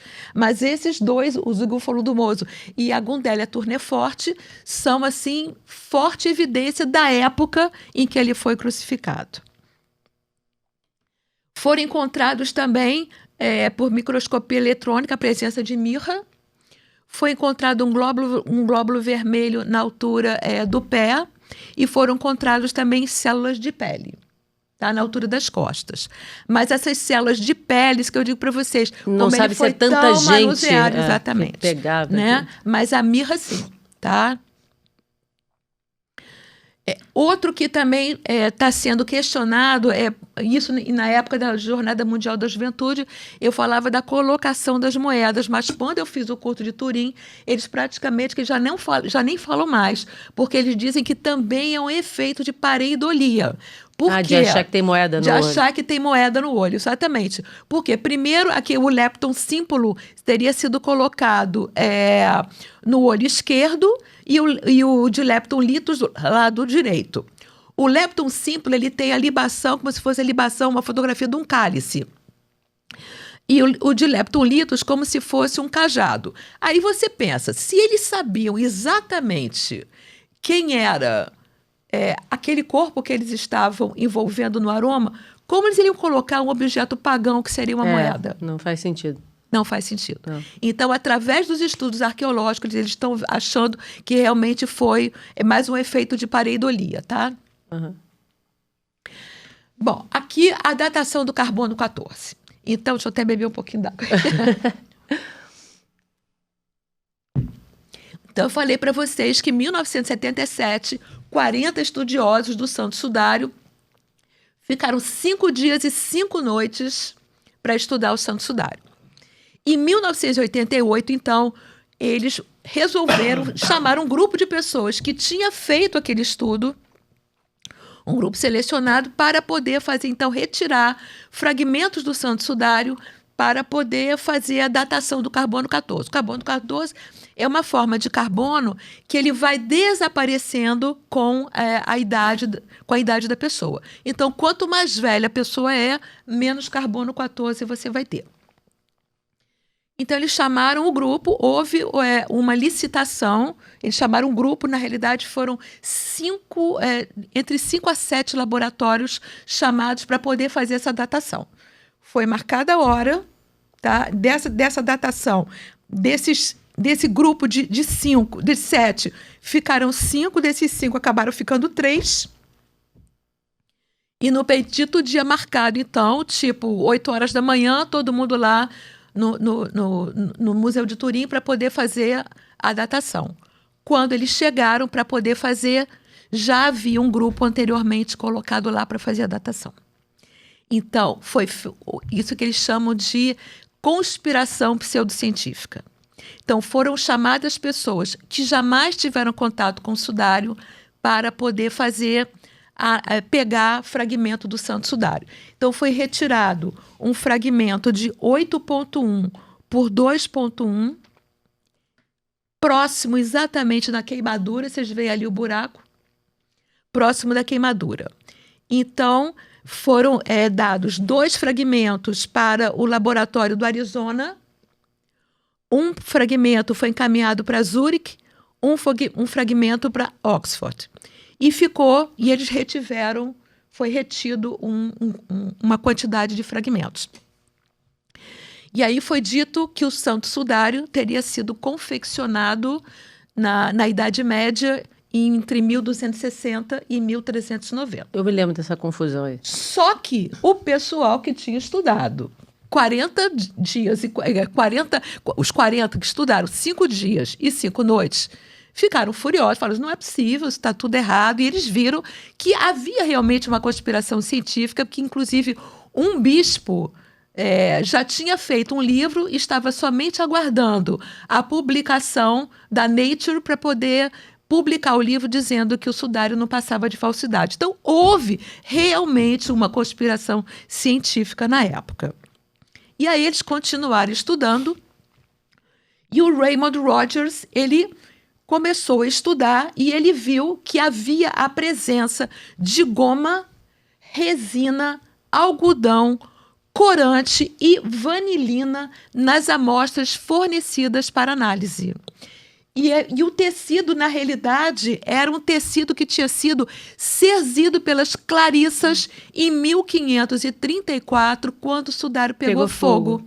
Então, elas serziram vamos dizer assim, a parte que foi analisada foi a parte exatamente que era a parte do serzido. E a vanilina é um elemento que ele desaparece do linho, um fragmento do linho que desaparece quanto mais velho é. Então, ele provou que as amostras eram fornecidas, eram inconsistentes com o resto do sudário. Em 2005, ele publica na revista Termoquímica Acta que a ausência de vanilina no restante do tecido comprovava que o sudário tinha mais de 2.000 anos. Essa foi a primeira publicação contestando a de 1988. Foi a primeira só em 2005, vê o tempo. Eles continuaram a estudar o Santo Sudário e aí em 2005, trabalhos de Brunati, eles viram que havia um erro estatístico na análise das amostras. Em 2015, Pierluigi Baima Bologna, ele prova que as amostras não tinham sido todas analisadas. Em 2019, agora, a Universidade da Catânia, na Itália, comprovou que as amostras não tinham sido todas analisadas, que havia insignificância estatística e que o teste do carbono 14 estava estatisticamente invalidado, pois o Arizona colocou, inclusive, uma das amostras no Arizona State Museum. E os outros laboratórios não analisaram todas as fibras. Lamentável, então, né? É lamentável, né? E aí a gente se pergunta, esses estudos todos do sudário, eles mostraram, o que eles nos mostraram todos esses anos que vêm sendo estudados no sudário? Eles nos mostraram, na realidade, toda a paixão que Jesus Cristo sofreu. Os estudos mostraram que ele recebeu em torno de 120, ele tem 120 feridas, 121 feridas contadas. As laterais do corpo não tem como, mas provavelmente superior a 120 feridas. Ele foi, pelo estudo dos golpes, eles viram, das feridas, né, eles viram que ele foi açoitado sobre uma coluna, a pessoa poderia ser açoitada também pendurada. Mas pela posição, eles viram que ele teria sido açoitado sobre uma coluna por 2 açoitadores de alturas diferentes, por causa da altura dos flagelos, tá? O tipo de flagelo utilizado na época era o flagrum taxilatum, tá? Que ele poderia ter ou de 2 a 3 pontas de chumbo ou de 2 a 3 pontas de astrágalo. Astrágalo é esse ossinho daqui, que é um osso que fica no calcanhar, tá? E era utilizado o astrágalo de carneiro. E no momento em que esse flagrum, ele pegava na pele, ele dilacerava a pele, ele agarrava e soltava, e arrancava um pedaço. Se vocês olharam naquela foto do lado direito, a gente consegue ver o pareamento de como se fossem 2 flagelos, mas ali bem na metade. Tá? Compatível talvez com um flagrum de 2 cordas, tá? Então poderia ser usado 2 cordas ou 3 cordas, então foram utilizadas foram contados em torno de 121 feridas. O tipo de flagelação que ele sofreu foi a flagelação hebraica. Na flagelação hebraica, você tinha no máximo 40 flageladas. Na romana, você tinha... ele sofreu a romana, não foi a hebraica. Na romana, era a vontade de quem estava açoitando, desde que não matasse o condenado. Tá? E na hebraica era contada 40 menos 1. A dele foi a romana e não a hebraica. Que era para sofrer bem e ter cada vez mais flagelação. Nós vemos, então, tem até a descrição nos evangelhos de socos, tapas e bofetadas. É isso que a gente consegue ver. Vocês veem ali na linha do nariz, ele tem desvio da cartilagem do nariz. Tá? A ponta do nariz está desviada para o lado direito e a meio do nariz desviado para o lado esquerdo. Do lado esquerdo da face, ali próximo dos olhos, a gente consegue ver uma imagem bem redonda. Tá ali do lado esquerdo da imagem do negativo. A gente consegue ver uma imagem bem redonda, compatível com um golpe de bastão. Tô morrendo de frio. Tá com frio? Consegue... De bastão. Romário, obrigada. De golpes de bastão. A gente tem desvio, inclusive, da região do queixo. Tá? Em vez de ser uma linha reta, a gente consegue ver esse desvio. E também na região dos lábios, também tem um desvio. São inúmeras escoriações, principalmente no sulco entre nariz, face e lábios. Vamos dizer assim, um dado que é extremamente importante, se vocês olharem, é aquele 3 invertido, que nós vemos aqui na imagem do poesia, é chamado de 3 invertido, que é a característica da Sagrada Face. Aquele sangue, quer dizer, no lado direito, né, que a gente vê bem o 3, ele foi causado pela crucifixão, né, pela lesão da cabeça frontoparietal, com uma lesão de veia, porque na lesão da veia o sangue é mais grosso, mais espesso, a lesão arterial é uma lesão mais fina, então ali é uma lesão venosa, da altura ali da cabeça. E por que ela é tão importante? Vocês podem ver aqui na imagem do lado esquerdo, a imagem positiva, aqui embaixo do 3 tem uma gotinha. Né? Sim. Então, os estudos mostram que essa gota teria sido vertida na hora em que ele vem com a cabeça para frente. Tá, isso pelos estudos arqueológicos. Tá? Isso pode ter sido pela coroa de espinhos? Então, o 3 sim, mas a gota não. Sim, a gota foi quando pingou, exatamente, né? Quando pingou. E esse 3 invertido, ele está na linha, ele está estampado em todas as vestes dos sacerdotes da Catedral de Turim. Todas as vestes deles têm esse 3 invertido. É muito bonito, é muito bonita. Tá? Então, inchaço em diferentes partes do rosto, olhos e sobrancelhas. Mostrando que tomou soco, bofetado, tomou bofetado, tudo que tinha direito. Pelo estudo, principalmente na parte de trás da cabeça, eles viram que ele não foi coroado com aquela coroa que a gente vê normalmente que só envolve aqui, não. Assim, o pedaço. Eles viram que ele tinha sido coroado com um capacete de espinhos, a moda dos reis orientais. Era para doer mais, uma tiara, não, era uma tiara dos reis orientais. Isso foi uma forma de escárnio. Os escárnios faziam parte da flagelação. Quando a pessoa era condenada, ela poderia ser condenada à flagelação somente, ou flagelação e crucifixão. Como ele foi condenado principalmente por blasfêmia, a blasfêmia levava... vamos dizer assim, ali não tinha dúvida, blasfemou, vai para a crucifixão. Tá? E o que ele fala exatamente ali no primeiro, já começa quando ele está no templo, em que ele lê aquela passagem de Isaías e que ele diz que ali estava se cumprindo a profecia de Isaías. Tá? Essa foi a primeira. E quando ele vai para o templo, ali para o Sinédrio, em que ele diz eu sou.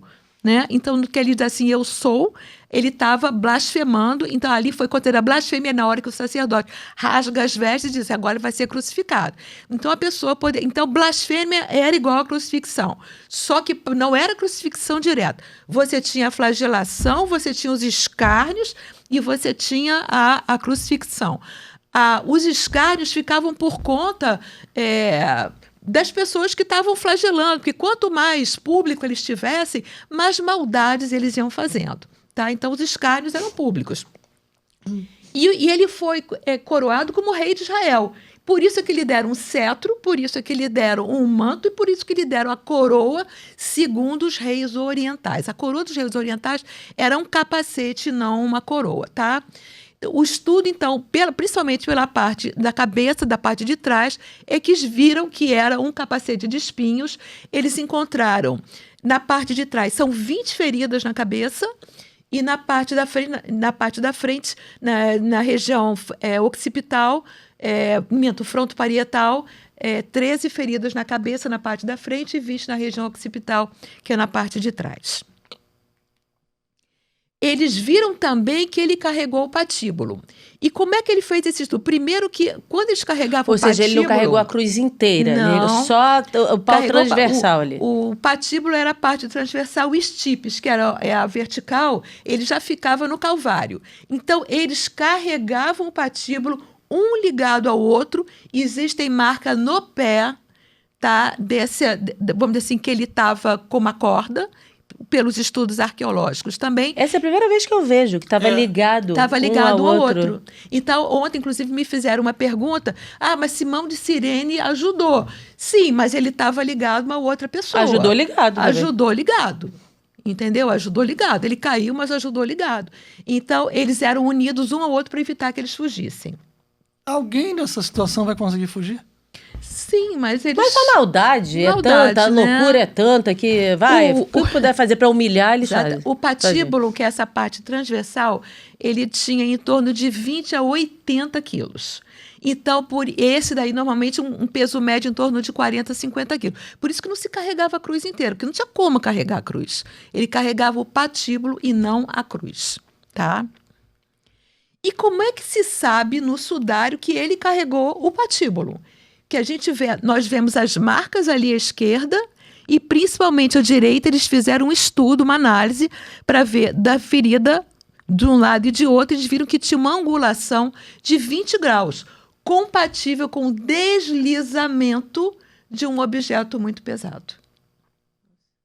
Então, o sudário, ele mostra a paixão de Cristo. Isso é que eu acho, assim, sabe, ele carregou a cruz, é o quarto mistério, do mistério doloroso, em que Cristo carrega a cruz. Então, nós vemos vamos dizer assim, o que a gente olha para o sudário, o que a gente vê? Nós vemos o porejar difuso, sua agonia no Getsemane. Depois nós vemos a flagelação que nós acabamos de ver. Nós vemos a coroação de espinhos que nós acabamos de ver. Nós vemos o carregamento do patíbulo.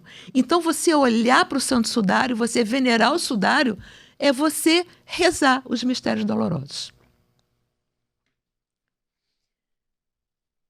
Ele foi crucificado, aí são os estudos de Pierre Barbet, que mostrou que a mão, se você pendurasse na mão, como a gente vê nos crucifixos, o prego entrando aqui, só que a mão ela não suporta mais do que 40 quilos. Então eles viram, o Pierre Barbet fez esse estudo e ele viu, ele pendurou um monte de cadáver. Foram 20 anos estudando o que podia ter acontecido. Ele era um cirurgião.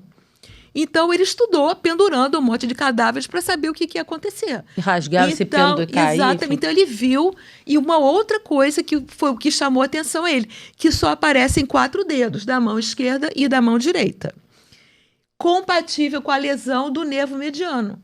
Então, havendo a laceração do nervo mediano, existe a contração do polegar.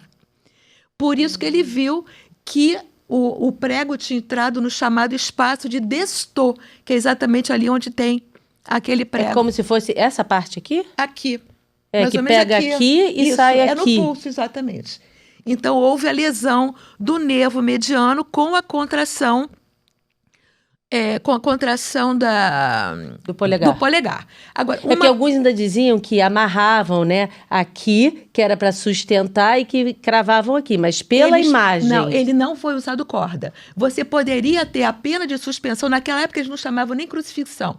Eles usavam a suspensão, que a pena você poderia ter por suspensão. A suspensão era vai. Então você tinha crucifixão, você tinha empalamento. Sim, mas várias mesmo coisas. na E poderia cruz, ser com amarrar, corda. amarrar e furar. Então, tem muitos que foram com amarrado e o prego. Aham. Corda e prego. No caso dele, foi só o prego. Entendi. E viram que ele foi crucificado deitado e que depois ele foi soerguido. E que no momento em que ele foi levantado, existe um alongamento de 22,8 centímetros nos braços. Esticou tudo isso? Esticou com peso. Nossa. E uma outra coisa que... O filme Paixão de Cristo relata muito bem isso, Sim. porque ele mostra exatamente isso. Ele sendo pregado no chão, Sim. depois sendo Sim, levantado. mas o grupo de Turing que ajudou o Mel Gibson a fazer. Muito bem feito aquele filme. Que ajudou a fazer o filme. E uma outra coisa que eu queria que vocês prestassem atenção, que para mim é assim, uma das coisas mais bonitas que tem. Ali nós vemos no lado direito a mão esquerda sobre a direita.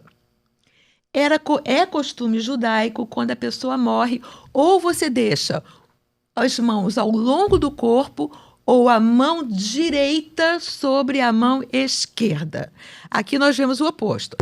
Só que por que eles deixam a mão direita sobre a esquerda?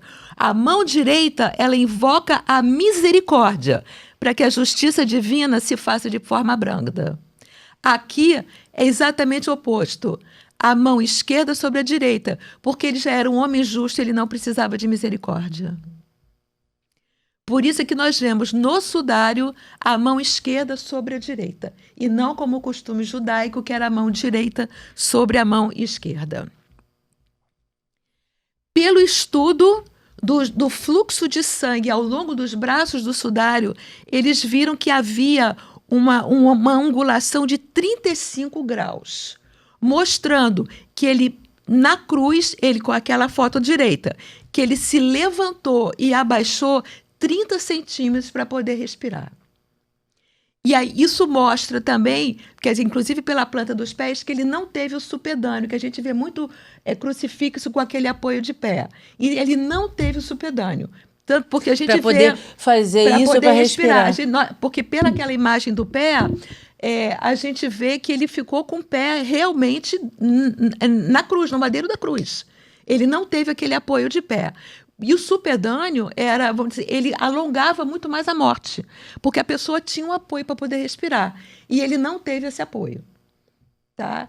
Então, o sofrimento dele foi realmente assim, uma coisa absurda. Né? Então, ele tinha que se levantar e abaixar 30 centímetros para poder respirar. E isso foi feito pelo estudo. Ou seja, naquela situação, o esforço que ele tinha que fazer, todo chagado, todo... Sim. Deve ser terrível. Sim. E todos esses estudos foram feitos no Santo Sudário. Então, eles estudaram o ângulo do sangue. Vocês imaginam só, o ângulo do sangue para poder ver quanto que ele tinha levantado. Aqui nós temos, então, o pé direito, como eu te falei, como eu acabei de falar agora. Tá? Então, isso fala contra o uso do supedâneo, porque o pé dele, a gente consegue ver direitinho a planta do pé. Então, o pé que ficou no madeiro da cruz e o pé esquerdo sobre o pé direito. Por isso que as imagens de Nossa Senhora do Perpétuo Socorro, segurando o menino Jesus, vocês podem ver que a perna esquerda dele é um pouquinho menor. Ele me parece que é a perna direita. Ela é um pouquinho mais curta. Por quê? Primeiro que eles não sabiam ainda que o negativo que era o lado correto. Porque, na realidade, o pé sobreposto é o pé esquerdo. Então, a gente vê na imagem de Nossa Senhora Perpétuo Socorro o menino Jesus com o pezinho direito menorzinho. Tá? Porque eles achavam que ele tinha nascido com defeito. Imagina, ele perfeito nascido com defeito. Depois você observa para ver. Tá? Que não ela sabia vai disso. pois é. Tinha na jornada. Interessante. Tinha essa imagem. Chegando a Jesus, porque como era a véspera da Páscoa, que é o chamado Parasceve, eles viram que Cristo já tinha morrido. Porque para poder, eles não poderiam permanecer crucificados, ele e os outros dois, crucificados véspera da Páscoa. Tá? Então, era hábito deles quebrarem os joelhos, que era o chamado crurifrágio, para poder acelerar a morte, porque no momento que você quebra o joelho, você perde aquele apoio para você poder respirar. E aí, quando eles chegam, porque aí tinha que ser retirado mesmo, porque era a véspera da Páscoa. Então, eles não poderiam permanecer insepultos na cruz, véspera da Páscoa. Então, tinha que enterrar de qualquer forma. Então, quando eles chegaram até Jesus, eles viram que Jesus já estava morto, e era costume também romano você laçar vamos dizer assim, laçar o condenado para poder ter certeza que ele morreu. Então, fazendo o crurifrágio, não fizeram porque ele já estava morto, então eles transfixaram esse corpo, e aí naquele momento, então, que jorra sangue e água, que a gente sabe que na realidade não foi água, jorrou aquele sangue coagulado e o soro, que é o que a gente observa naquela imagem do lado direito, né, que vamos dizer assim, o coágulo, um grande coágulo no sudário de 15/6 e um halo assim amarelado que está em volta correspondente ao soro. Então, mais uma vez, o quinto mistério doloroso, que Jesus morre na cruz. Nessa história aí é que conta a tradição de São Longuinho, né? Sim, exatamente. São Longinus. Isso. Que era o soldado que... Longino. Era o soldado Longino, por isso que é chamado São Longuinho. Isso, que transpassou. Exatamente, transfixou. E que também conta a tradição. Por que ele encontra as coisas? Dizia que ele não enxergava muito bem, não é isso? Isso, e que aí cai uma gota de sangue que ele teria ficado curado. Isso não está no estudo arqueológico. Pois é. Isso que a gente... Isso está na tradição. Está na tradição, exatamente, né? Então, esse é o golpe da lança. Agora, de onde é que vem? Que vai dar 3 pulinhos, vai encontrar as coisas, aí vem da superstição, vem da doideira. Exatamente. Sei lá do quê. Então, o sudário, então, ele mostra também sinais da ressurreição. Porque não há sinais de decomposição do corpo. Então, ele sofreu no Getsêmani, ele estava desidratado, então ele foi flagelado. Então, o que se espera dessa pessoa?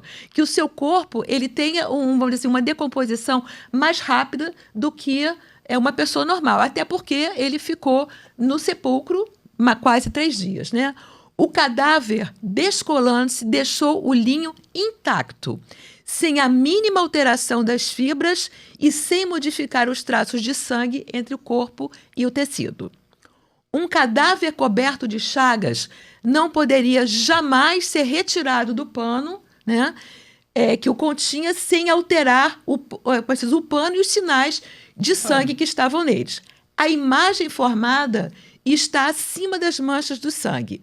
E esses fatos são decisivos e não são contestados por nenhuma ciência e só se explica pela ressurreição.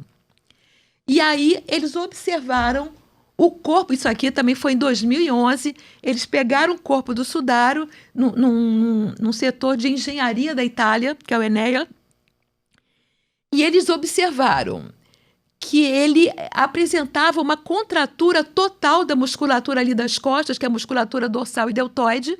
Ele mantinha a contratura da musculatura glútea, tá?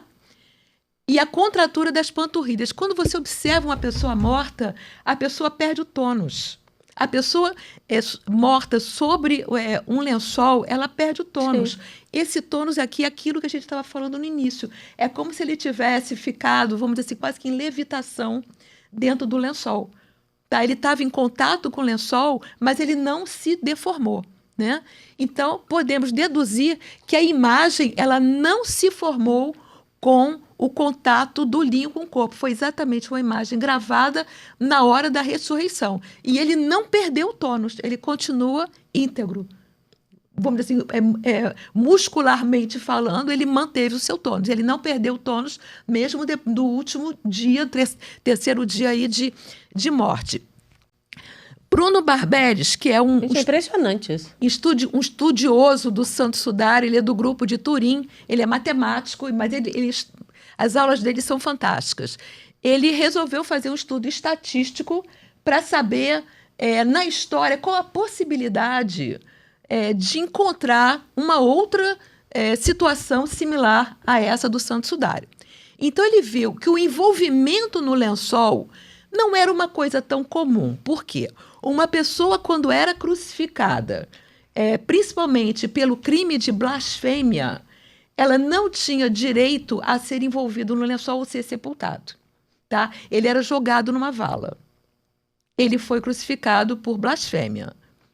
Então, mas foi envolvido num lençol. Então, não é uma coisa muito comum para aquela época, ainda mais por blasfêmia.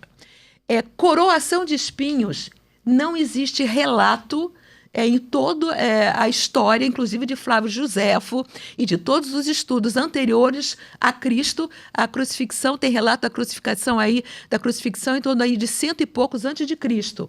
Não há relato de ter sido, ninguém foi coroado de espinhos. O transporte do patíbulo era uma coisa comum. Ele coloca 1 para 2. Crucifixão feita com pregos. Sim, era comum, porque ele poderia ser ou prego, ou corda, ou prego e corda. Ferida, mas se diz aqui que é transversal, né? No espaço intercostal. Então, era alguma coisa relativamente comum, porque ou ele morria por crudo e frágil, ou então ele era transfixado. Então, ele colocou 1 para 10. Sepultura não definitiva, 1 para 20. O que é a sepultura não definitiva? Eles tinham um primeiro sepultamento, em que eles tiravam a pessoa do corpo e ele era colocado num túmulo escavado na rocha, aqueles que chamavam de cocrim. No final de um ano, eles juntavam aqueles ossos, então, e era colocado no sepultamento definitivo ou o sepultamento secundário. Breve permanência no lençol. Não tem ninguém que tenha esse relato. Então, ele juntou os 7 eventos e a probabilidade de todos os 7 eventos ocorrerem simultaneamente é de 1 para 20 bilhões. 20 o quê?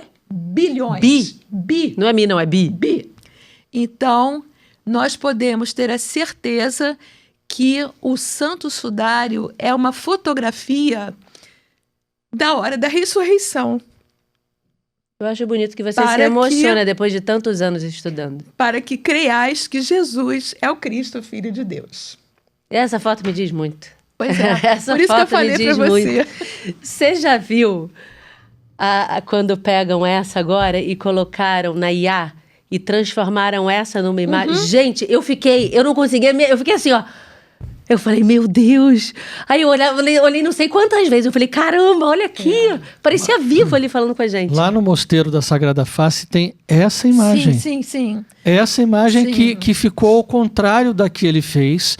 E quando você pega na parte de cima ali, naquele sangue, né, da cabeça... Do 3 invertido. E coloca a lanterna, por um lado é marrom, por outro lado é vermelho. Sim, é impressionante. É impressionante. É impressionante. Mesmo, né? Mas isso aí é a fotografia que ele nos deixou exatamente na hora da ressurreição, né? E eu gosto, porque assim, tem aquelas pinturas de Jesus, todo com o nariz afinadinho, de olho azul. Eu gosto assim, um nariz grosso, um cabelão, não sei o quê, uma cara de homem, sabe aquela coisa? Não é aquela coisa angélica, sabe, de coisa tudo afinal. Não, homem mesmo, com narigão, com tudo. Eu até trouxe, se vocês quiserem ver, não sei, a partir quando ele chega a Turim, quando ele chega a Turim, na Itália, porque a iconografia de Cristo era uma. Aí muda, né? Muda, vocês querem ver? Tem aí? Pode? Pode, claro. É o seguinte, a iconografia de Cristo era feita como um rosto romano, tá? Então era um rosto redondo, ele não tinha barba, tá? Então esse era o rosto antigo. Então aqui nós temos Ravenna na Itália, aqui no século V, ali no século IV. Então era um rosto tipicamente romano. Nós temos o primeiro relato semelhança a Cristo foi encontrada na catacumba de Comodilha no século IV. Então vocês veem a semelhança aqui. Já tem barba, esse é cabelão. o Cristo Pantocrator. Eu vi, gente, eu chorei todas. O ano passado está no Egito, no mosteiro de Santa Catarina, no Sinai. Esse é uma técnica de encáustica do século VI, é chamado Cristo Pantocrator do Sinai. Ele tem 250 pontos de congruência com a face do Santo Sudário.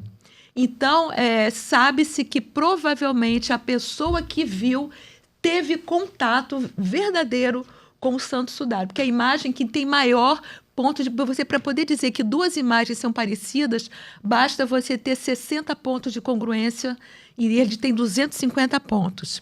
E aí, nós vemos aqui, Jesus no juízo final de Michelangelo foi feito em 1536, 1541. Vocês veem o Jesus de Michelangelo com o rosto romano.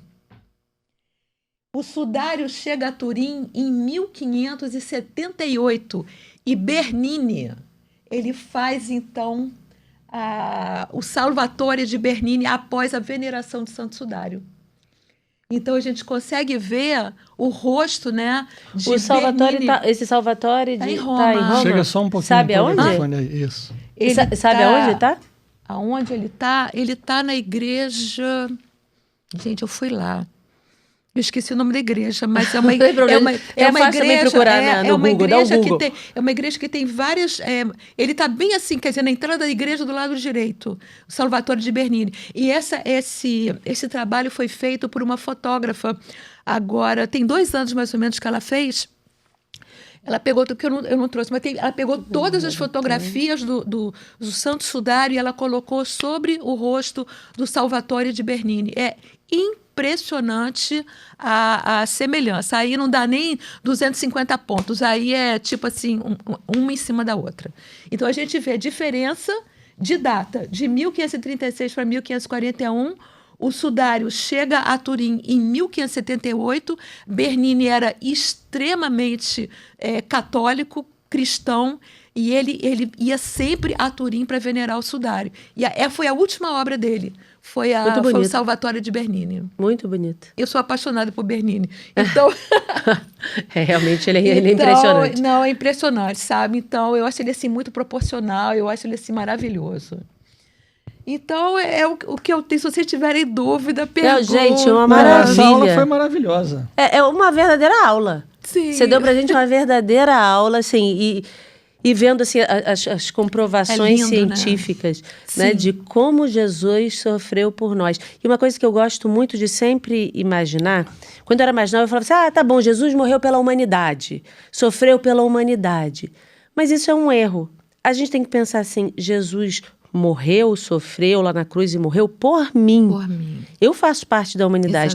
Então, Kênia, Bertaldo, Vera, Mateus, Lucas, João, Pedro, Ana, Aline, Maria, quem está assistindo, tem que falar, ele morreu por mim. Sim. Se só existisse eu na face da terra, ele teria feito tudo aquilo. Sim. Então, assim, não é um bolo de gente, eu sou mais uma lá e somos mais um lá. Não, é todo o sofrimento que ele passou. Cada gota de sangue, cada açoitado, chicotado, tudo isso foi por mim, foi para me salvar, foi para me redimir. Então, porque a gente parar com esse pensamento coletivo, Jesus fez pela humanidade, não. E aí você muda o teu pensamento em relação a isso. Sim. O quanto ele nos ama, né? O quanto ele quer a nossa salvação, o quanto ele faz tudo por nós. É de uma beleza. É lindo, é lindo. Eu acho, como você falou, eu me emociono sempre. Sempre, você imagina, gente, eu falo do sudário, imagino, falando mesmo desde 2013, mas eu não... Mas eu acho que o sudário ainda tem muita revelação. Tem muita coisa. Há muita coisa do sudário que não se extraiu ainda. Muita coisa, muita. Sim, sim. Eu acho que as técnicas estão chegando hoje para poder... Não precisa pegar mais fragmento, entende? Acho que com o que se tem, que está guardado em Turim, tá? Então, Tem alguma perspectiva de exposição? Não, teria agora no ano jubilar, mas eles acabaram não fazendo. Tá? Houve, inclusive, na época de guerra, acho que na Segunda Guerra, inclusive, ele estava na Capela de Turim, eles guardaram, e tudo isso eles evitam o máximo de exposição para a preciosidade o que você vai fazer? Para evitar vandalismo. Tá? Porque é tudo tão... hoje em dia as pessoas estão tão doidas, a coisa está tão maluca. Exato. Então, quer dizer, não, se pensava que ele seria exposto na época agora do jubileu, mas ele não foi exposto. A última exposição pública foi em 2015. Que você teve a honra de ir lá. Tive a graça de ver. Mas depois de estudar tanto, você merecia ir lá ver, né? Gente, olha, foi assim, foi uma graça, foi uma graça. E eu tinha acabado de fazer cirurgia cardíaca, né? Eu operei em junho e fui em maio, né? Então, ainda estava ali meio que me convalescendo, e fui com um grupo da Nossa Senhora da Paz. E foi assim, porque a gente tinha 2 minutos. Vocês chegaram aí, não? Não. Infelizmente. Nós tínhamos assim 2 a 3 minutos para ficar em veneração.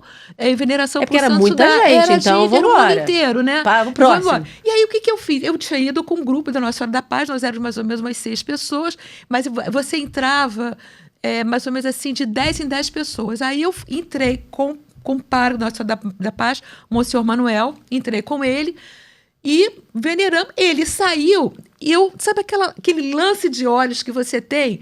E eu vi que já tinha um grupo entrando. E eu me enrolei no grupo que estava entrando. Deu um jeitinho e fingiu que era do grupo de trás. E assim eu dei o jeitinho.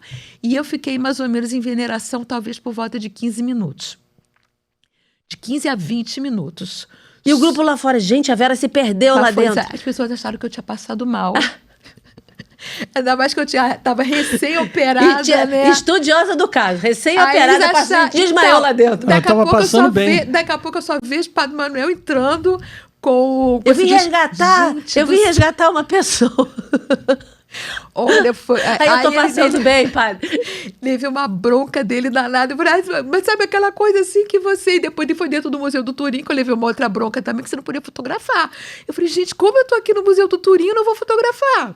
E aí, inclusive, eu tirei a fotografia daquela fotografia do Secondopia. A fotografia que ele fotografa de Jesus. Eu tirei essa fotografia. A fotografia está no Museu de Turim. Como eu tô lá no Museu de Turim, eu não vou tirar fotografia. Mas acho que hoje pode ser em flash, né? Você pegar o celular. Hoje pode ser ver, mas naquela época não podia, não podia, né? Então, em 2015 não podia.